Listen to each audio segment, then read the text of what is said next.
வணக்கம். மாலை முரசு செய்திகளை விரிவாக பார்ப்பதற்கு முன் தலைப்புச் செய்திகளை பார்க்கலாம். 30 தொகுதிகளை கொண்ட புதுச்சேரி சட்டமன்ற தேர்தலில் காலை 1 மணி நிலவரப்படி 56.83% வாக்குகள் பதிவு. நீண்ட வரிசையில் காத்திருந்து ஜனநாயக கடமையாற்றும் வாக்காளர்கள்.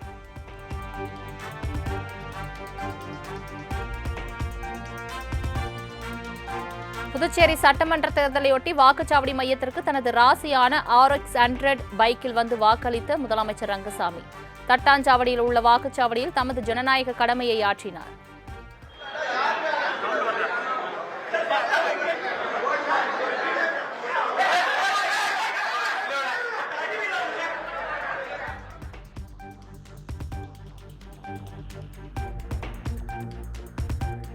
புதுச்சேரி பெருமாள் கோவில் தெருவில் உள்ள பள்ளியில் தமது ஜனநாயக கடமையை ஆற்றினார் பாஜக மாநில தலைவர் VP ராமலிங்கம். மிகவும் தொலைதூரத்திலிருந்தும் மக்கள் வாக்களிப்பதற்காக விழிப்புணர்வுடன் வந்திருப்பதை காண மகிழ்ச்சியாக உள்ளதாகவும் மீண்டும் NDA ஆட்சி அமையும் என்றும் நம்பிக்கை. ஓட்டரெல்லாம் விழிப்போடு இருக்கிறார்கள். அதே மாதிரி வயதான முதியவர்கள் கூட தேர்தலிலே இந்த அளவு வாக்களிப்பதற்கு நிறைய பேர் வெளியூர்லேருந்து வந்திருக்கிறாங்க. இது ஒரு பெரிய சிறப்பான இது. இப்போ நல்ல அவேர்னஸ் வந்துக்குது. தேசத்தின் மீது இருக்கிற பற்று வந்திருக்கிறது. தன்னுடைய ஜனநாயக கடமையை நிறைவேற்ற வேண்டும் என்ற உணர்வு வந்திருக்கிறது. அனைவரும் வாக்களிக்க வந்திருக்கிறார்கள். இதை ஒரு ஆப்பர்ச்சுனிட்டியாக, இது ஒரு வாய்ப்பாக பயன்படுத்தி தேர்தல் திருவிழாவாக இருக்கிறது. மிகவும் தொலைதூரத்தில் இருக்கிறவங்க கூட வந்திருக்காங்க. இது பாராட்ட வேண்டிய விஷயம்.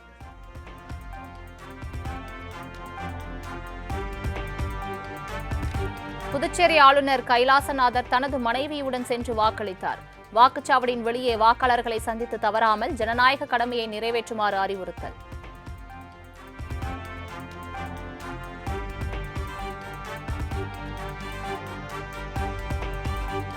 புதுச்சேரி நெடுங்காடு கொம்யூன் பஞ்சாயத்து அலுவலகத்தில் திருநள்ளாறு பாஜக வேட்பாளர் GNS ராஜசேகரன் வாக்களிப்பு.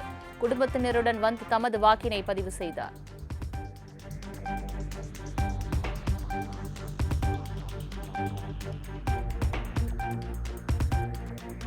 புதுச்சேரி இந்திரா நகர் தொகுதிக்குட்பட்ட அன்னை தெரேசா செவிலியர் கல்லூரியில் மாவட்ட ஆட்சியரும் தேர்தல் அதிகாரியுமான குலோத்துங்கன் வாக்குப்பதிவு. மக்களோடு மக்களாக வரிசையில் நின்று தனது வாக்கினை பதிவு செய்தார். ஒவ்வொரு வாக்குச்சாவடியிலும் அடிப்படை வசதிகள் கொண்டு ஏற்பாடு செஞ்சிருக்கோம். ஸோ புதுச்சேரி மக்கள் அனைவரையும் இன்னைக்கு வந்து அவங்களுடைய வாக்குப்பதிவு செய்து நம்மளுடைய வாக்கு சதவீதம் 100% இருக்கணுங்கிறதுக்காக அனைவரையும் வாக்குச்சாவடிக்கு வரணுங்கிறதுக்காக மாவட்ட நிர்வாகம்.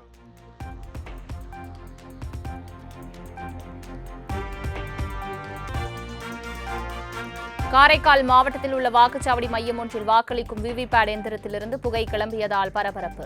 10 நிமிடம் வாக்குப்பதிவு நிறுத்தப்பட்ட நிலையில் பேட்டரி மாற்றிய பின்பு மீண்டும் வாக்குப்பதிவு தொடக்கம்.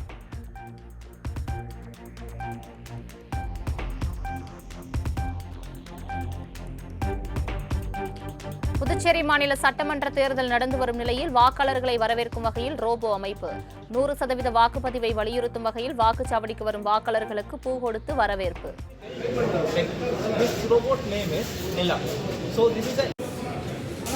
Your vote is your voice. உங்கள் வாக்கு உங்கள் உரிமை. Every vote shapes our nation. ஒவ்வொரு வாக்கும் நம் நாட்டை.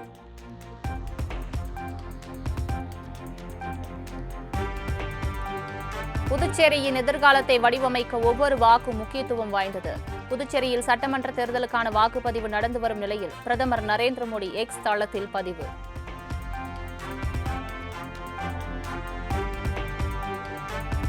கேரள மாநில சட்டமன்ற தேர்தலில் வாக்குப்பதிவு விறுவிறுப்பு. பகல் 1 மணி நிலவரப்படி 49.70% வாக்குகள் பதிவானதாக தேர்தல் ஆணையம் தகவல்.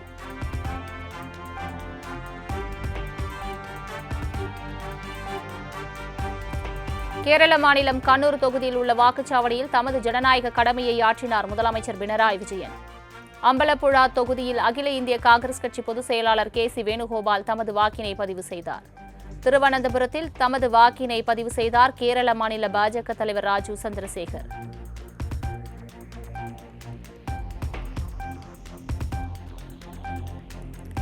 கேரள மாநிலம் பத்தினம்திட்டா தொகுதியில் தனது வாக்கினை பதிவு செய்தார் அம்மாநில சுகாதாரத்துறை அமைச்சர் வீணா ஜார்ஜ். கேரள அரசின் நிதியமைச்சர் KN பாலகோபால் கொட்டாரகரா தொகுதியில் தனது வாக்கை பதிவு செய்தார்.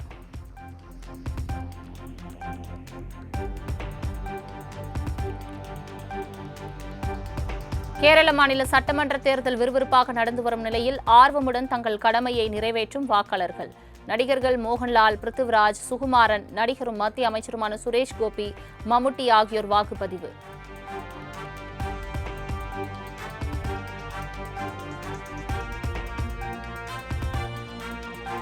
அசாம் மாநில சட்டமன்ற தேர்தலில் பகல் 1 மணி நிலவரப்படி 38.92% வாக்குகள் பதிவு.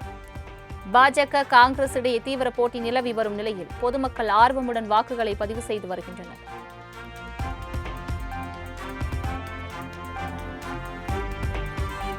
அசாம் மாநில முதலமைச்சர் ஹிமந்தா பிஸ்வா சர்மா காமக்யா கோவிலில் சிறப்பு தரிசனம். வாக்குப்பதிவு விறுவிறுப்பாக நடைபெற்று வரும் நிலையில் அசாம் மாநிலத்தின் முன்னேற்றம் மற்றும் மக்கள் நலனுக்காக பிரார்த்தனை செய்ததாக பேட்டி.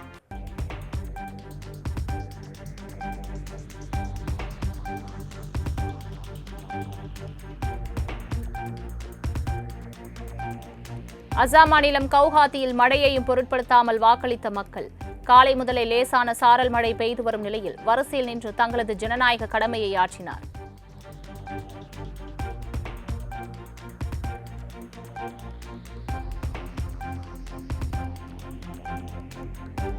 திருப்பரங்குன்றம் மலை பிரச்சினை தவிர வேறு எந்த பிரச்சினைகளும் இல்லையா என உயர்நீதிமன்ற மதுரை கிளை நீதிபதிகள் காட்டம். திருப்பரங்குன்றம் விவகாரத்தை வைத்து அரசியல் செய்து நேரத்தை வீணடிக்க வேண்டாம் என்றும் கருத்து.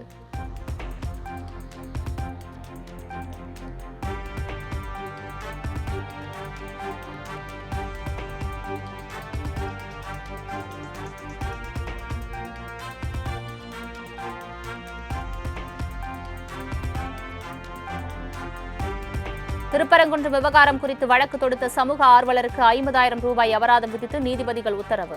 இனிமேல் வைப்பு தொகையாக 10 லட்சம் கோவிலுக்கு கட்டினால்தான் வழக்கு விசாரணைக்கு எடுக்கப்படும் என்றும் கிடுக்குப்பிடி.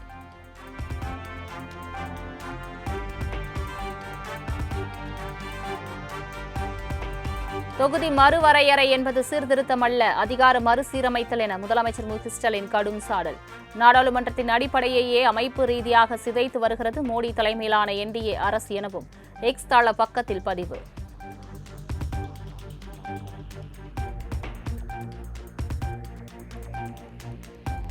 நாடாளுமன்றம் சட்டமன்றத்தில் மகளிருக்கு 33% வழங்குவதை முழுமையாக ஆதரிக்கிறோம். ஆனால் மாநிலங்கள் பாதிக்கப்படக்கூடாது என மத்திய அரசுக்கு முதலமைச்சர் மு க ஸ்டாலின் வலியுறுத்தல். மக்கள் தொகையை கட்டுப்படுத்திய மாநிலங்களை தண்டிக்காமல் தொகுதி மறுவரையறை நிறைவேற்ற வேண்டும் எனவும் அறிவுறுத்தல்.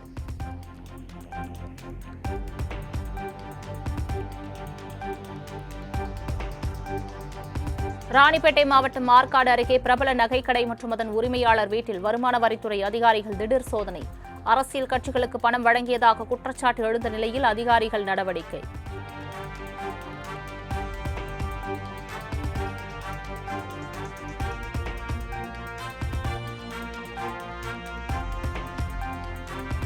தேர்தல் தோல்வி பயம் காரணமாக முதலமைச்சர் குறித்து எடப்பாடி பழனிசாமி தரம் தாழ்ந்து பேசுவதாக திமுக அமைப்பு செயலாளர் RS பாரதி குற்றச்சாட்டு. கொரோனா காலத்தில் ஓடி ஒளிந்து கொண்டவர் EPS. ஆனால் முதலமைச்சர் மு க ஸ்டாலின் மருத்துவமனைக்குள்ளேயே சென்று நோயாளிகளுக்கு அளிக்கப்படும் சிகிச்சை குறித்து கேட்டறிந்ததாக பதிலடி.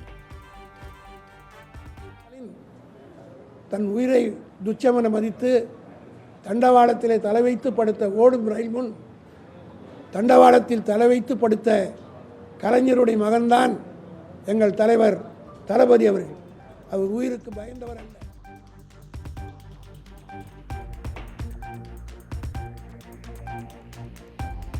கொரோனா காலத்தில் மக்களுக்கு ஆலோசனை வழங்காமல் முதல்வர் காணாமல் போனார் என்றுதான் கூறினேன். யாரையும் தனிப்பட்ட முறையில் அவதூறு பேசும் எண்ணம் எனக்கு கிடையாது என அதிமுக பொதுச் செயலாளர் எடப்பாடி பழனிசாமி பதில்.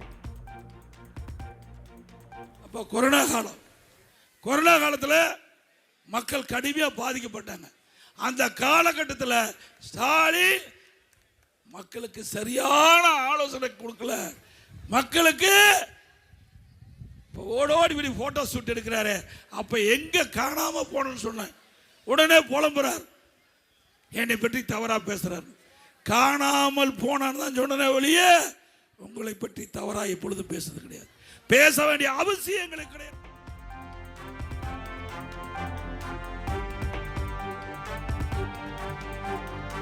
ஜெயலலிதா வாழ்ந்த கொடநாட்டில் இபிஎஸ் ஆட்சியில்தான் கொலை கொள்ளை நடந்தது. இதெல்லாம் அவருக்கு கைவந்த கலை என திமுக அமைப்பு செயலாளர் RS பாரதி சாடல். சாத்தான்குளம் வழக்கு போல் கொடநாடு வழக்கு முடிந்த பிறகு சம்பந்தப்பட்டவர்கள் அனைவருக்கும் தண்டனை கிட்டும் என உறுதி.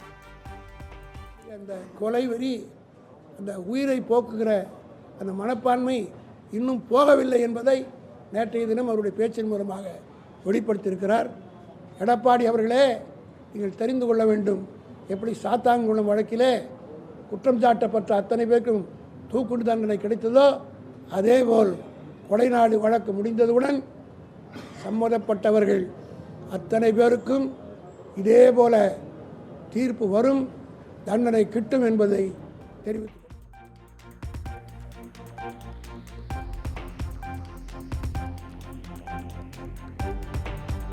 சட்டமன்ற தேர்தலில் திமுக கூட்டணிக்கு வன்னியர் கூட்டமைப்பு மற்றும் குரு ஆதரவு. வன்னியர் கூட்டமைப்பின் தலைவர் CN ராமமூர்த்தி முதல்வர் மு க ஸ்டாலினை சந்தித்து ஆதரவு தெரிவித்தார்.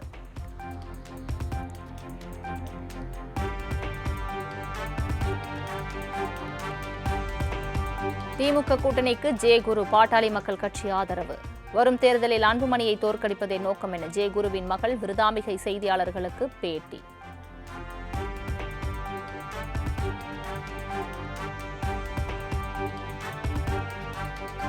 தேர்தல் ஆணையம் என்பது பாஜகவின் கைப்பாவையாகவே மாறிப்போய் விட்டதாக இந்திய கம்யூனிஸ்ட் கட்சியின் மூத்த தலைவர் முத்தரசன் குற்றச்சாட்டு.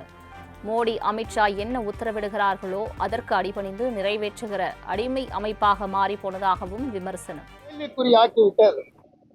சுதந்திரமாக செயல்படாமல், சுயேட்சையாக செயல்படாமல், மோடியின் உத்தரவை ஏற்று செயல்படக்கூடிய, அமித்ஷாவின் உத்தரவை ஏற்று செயல்படுத்தக்கூடிய ஒரு அடிமை அமைப்பாக மாறியிருப்பது ஜனநாயகத்திற்கு இழைக்கப்பட்டிருக்கிற மிகப்பெரிய அநீதியாகும்.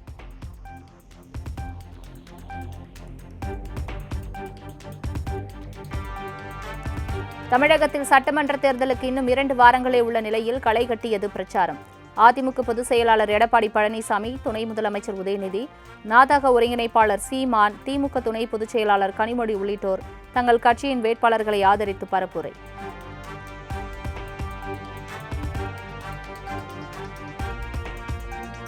தூத்துக்குடி தொகுதியில் போட்டியிடும் தாவேக வேட்பாளர் ஸ்ரீநாத் நடைபயிற்சி மேற்கொண்டு வாக்கு சேகரிப்பு. ஸ்ரீநாத்துடன் செல்ஃபி எடுத்து பொதுமக்கள் மகிழ்ச்சி. ஒரு வாய்ப்பு கொடுங்க, சின்னத்தில் ஜெயிக்க வைங்க, நிறைய நல்ல விஷயங்கள் நடக்கும். தளபதி பார்த்துக்குவார். Thank you sir. Thank you sir. Thank you sir.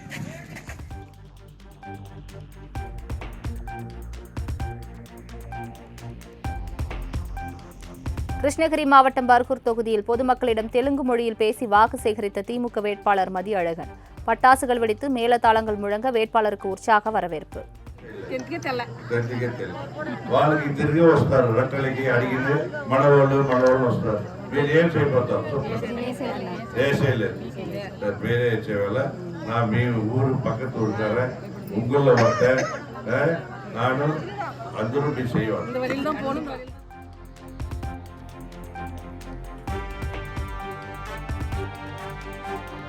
அரசியல் களம் சூடுபிடித்துள்ள நிலையில் சிவகங்கையில் அதிமுக சார்பில் போட்டியிடும் வேட்பாளர் செந்தில்நாதன் வினோதமான முறையில் வாக்கு சேகரிப்பு.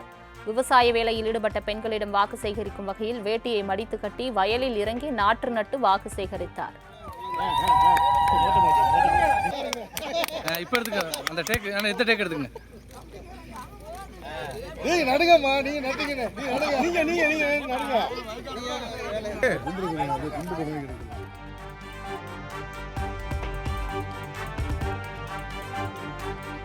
கரூர் மாவட்டம் கிருஷ்ணராயபுரம் சட்டமன்ற தொகுதியில் போட்டியிட்ட திமுக வேட்பாளர் ராஜா வினோதமான முறையில் வாக்கு சேகரிப்பு.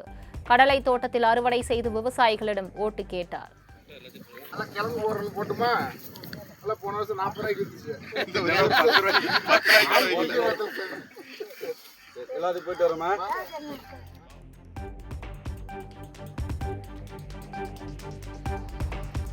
தமிழ்நாட்டில் இன்று மாலை வெளியாகிறது இறுதி வேட்பாளர் பட்டியல். வேட்புமனுக்களை திரும்பப் பெற இன்று கடைசி நாள் என தேர்தல் ஆணையம் தகவல்.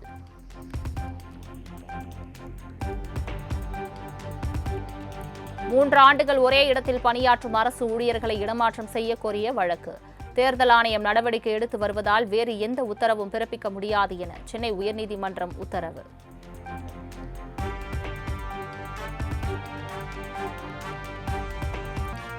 தேனி பெரியகுளம் மற்றும் அதன் சுற்றுவட்டார பகுதிகளில் 1 மணி நேரத்திற்கும் மேலாக வெளுத்து வாங்கிய கனமழை. வெப்பத்தின் தாக்கம் குறைந்து குளிர்ச்சியான சூழல் நிலவுவதால் பொதுமக்கள், விவசாயிகள் மகிழ்ச்சி.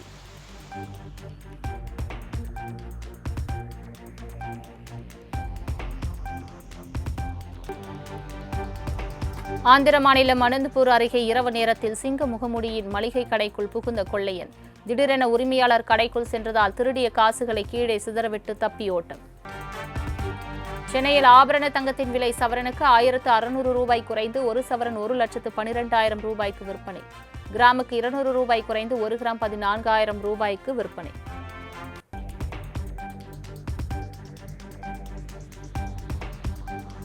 வெள்ளி விலை கிலோவுக்கு 5,000 ரூபாய் குறைந்து 1 கிலோ பார் வெள்ளி 2,60,000 ரூபாய்க்கு விற்பனை. 1 கிராம் வெள்ளி 260 ரூபாய்க்கு விற்பனை.